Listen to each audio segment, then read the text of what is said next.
সাহাবী রসুলকে ডাকাতে ধরছে। ডাকাত বলতেছে তোমার মাল নিয়ে নিব। বলছে নিয়ে নাও। বলছে শুধু মাল নিব না, জানটাও নিব। বলছে তাও নিয়ে নাও, কিন্তু একটা অনুরোধ করব, রাখবে? বলছে সেটা কি? বলে 2 রাকাত নামাজ পড়তে দাও। বলছে দেওয়া হলো তোমাকে 2 রাকাত নামাজ, তাড়াতাড়ি পড়ো।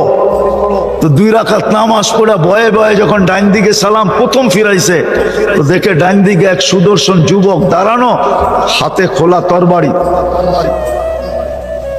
ঠোঁটে মুস্কি মুস্কি হাসি, চেহারার থেকে যেন চাঁদের চেয়ে বেশি আলো ছিটকায় পড়তেছে। বাম দিকে সালাম ফিরে জলদি জলদি জিজ্ঞাসা করছে তুমি কে?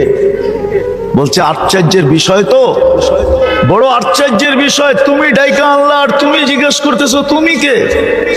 বলছে কোথায় ডাইকা আনলাম?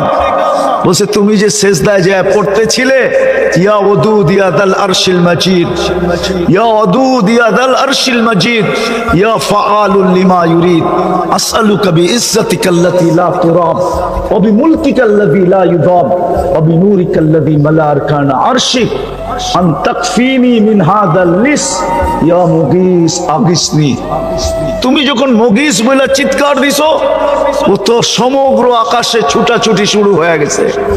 ফেরেশতারা আপোষে বলতেছিল কোন বিপদে পতিত কোন বিপদগামী ব্যক্তির আওয়াজ, হুকুম দিতে দেরি, ঝাঁপায়া পড়তে দেরি করব না। আল্লাহ চতুর্থ আকাশ থেকে আমাকে নির্বাচিত করছেন। তুমি দ্বিতীয়বার যখন চিৎকার দিছো, আমি 4 আকাশ অতিক্রম করে ফেলছি।